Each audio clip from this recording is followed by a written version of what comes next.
All right, America, welcome back. I'm very excited to have this next guest. I cannot think of a better time to message in America than what his newest book has brought us. He is one of America's greatest journalists, one of its greatest and best-selling authors, 19 bestsellers, and his newest book could not be better time for the conversation we need to have in America. It's called Confronting Evil, Assessing the Worst of the Worst. Of course, I'm talking about our good friend, the great Bill O'Reilly. Bill, great to have you on the show. Thank you, John. We got some good news. The Confronting Evil book will open at #1 this Sunday on the New York Times list. So that makes 20. That's amazing. Which is a world record. That is amazing. Yeah, I am so stunned. When I was in 3rd grade, the nun said to me, "Are you ever going to read a book?" Now, sister, I'm writing them to the tune of 20 #1 bestsellers. Thank you. I appreciate that. You have such an extraordinary zeitgeist of capturing really big topics, and this one captures a topic. And I have to admit, I've read all your books. This one's been the hardest for me to read, and I think that's the point, which is a lot of times we want to cast evil aside. We think about it for a second, like, that's enough. But at this moment in history, today, another assassin, another bullet with a political inscription on it. We're confronting evil right now, but we may not be confronting it aggressive enough. What do you think with what we've witnessed the last few weeks? Well, the book came out, my book, on September 9th, and then I wake up on September 10th, my birthday, to find Putin lobbing missiles into Poland. Putin's on the cover of Confronting Evil. And then a few hours later, Charlie Kirk loses his life to an assassin. And I'm sitting there almost dazed. An interview said, this is eerie, the timing of your book. And I can't take credit, I'm not Nostradamus, but what I did recognize a year ago, because all my books take a year to write, research, and to put the words on the paper, was that a rise in evil was happening in the United States and all over the world. We weren't an exception here. And I saw it coming. And I also saw at the same time people looking away because they were creating their own bubble worlds on the internet, on social media, with all kinds of stuff that they didn't want to be bothered with reality. And the reality in this world is a very, very evil world. Unfortunately, that is the truth. So I decided to pick 15 people that today influences us. And everyone in the book, every miscreant, what they did has not gone away. And this political violence now we're starting to see in Dallas with the ICE headquarters and Charlie Kirk, this is born out of mental illness, but that does not excuse the perpetrators. They know what they're doing. The problem is that they now have a crew on social media that encourages them to do it. That is what's new. 25 years ago, that did not exist. There were groups like the Klan and the neo-Nazis, but very few. Now, it's mainstream stuff. The assassin in Utah's family said he was radicalized because he was in the dark recesses of the internet. That is why I wrote the book, as an alarm. Can't turn away. Good people have to recognize what's happening. What's remarkable with the great history lessons you give us on these 15 is that each of these 15 rise to power because there's a moment where a confrontation could have occurred and we look the other way. We don't step into the void and try to stop the rise of it in the course of history.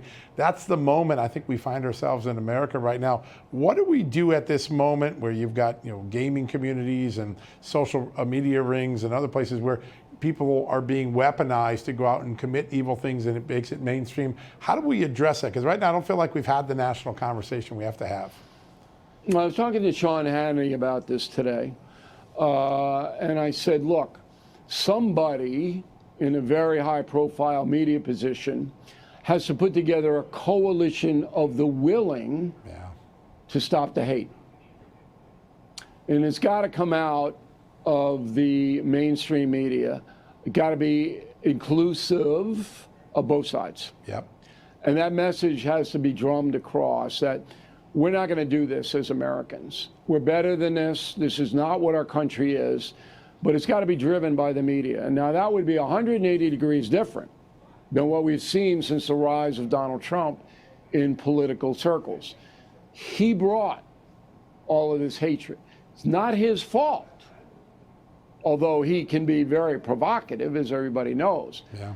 But the media, corporate media, despises him so much that they allow things to happen on television, radio, and print they never would have allowed before Trump got into politics. Man, it's so true. That drives the haters. That drives them. And we got to stop it. Yeah, we saw it all through the Charlie Kirk coverage. Excuse making for something that in an earlier generation of journalism would have been repudiated. It really was remarkable. Do you see anyone stepping into that void right now? Anyone using that pulpit that they have to try to get that coalition of the willing belt? I hope Hannity does it. I laid it out for him. He's got a very successful, obviously, television program. Right. He's got the most successful syndicated radio program. Yeah. So he is in a position to do it. And I said, look, throw something out to Newsom, Gavin Newsom, governor of California, throw something out to some other lefties, Yep. And get, maybe J.D. Vance involved, and put together something. Do a town hall on Fox or something like that, and let's get the message out. That, I think, would be very effective, John, if that happens. It would be, and it's so needed. You are right. That's the moment. And that is how you're going to start the conversation. It's got to happen that big, and it's got to be bipartisan, or it's meaningless. Right. Right. I'm glad that you picked Putin, because I think he's been so politicized in American society, and it's easy to sometimes forget the level of evil that he represents and the level of cunning that he has. In the last few weeks, there's been a detectable change in President Trump's own approach to Putin and his own language to Putin. What do you think's working behind the scenes on that? I can just tell you from my personal experience, John. So on 9/11, I got a call from the White House to come and meet the president at Yankee Stadium. You may have seen some of the pictures. Yeah. And when a president calls and says, come and meet, you go. You go. And 4 presidents have asked my opinion on things in the past.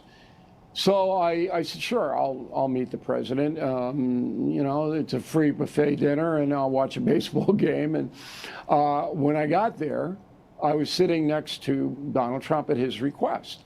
And I gave him the book, Confronting Evil. And I said, listen, Mr. President, I know you're busy, but you got to read this Putin chapter. You got to know that this isn't the same guy you were dealing with in your first term. This guy has deteriorated, and evil always does that, John. It does. Evil always gets worse, never gets better, okay?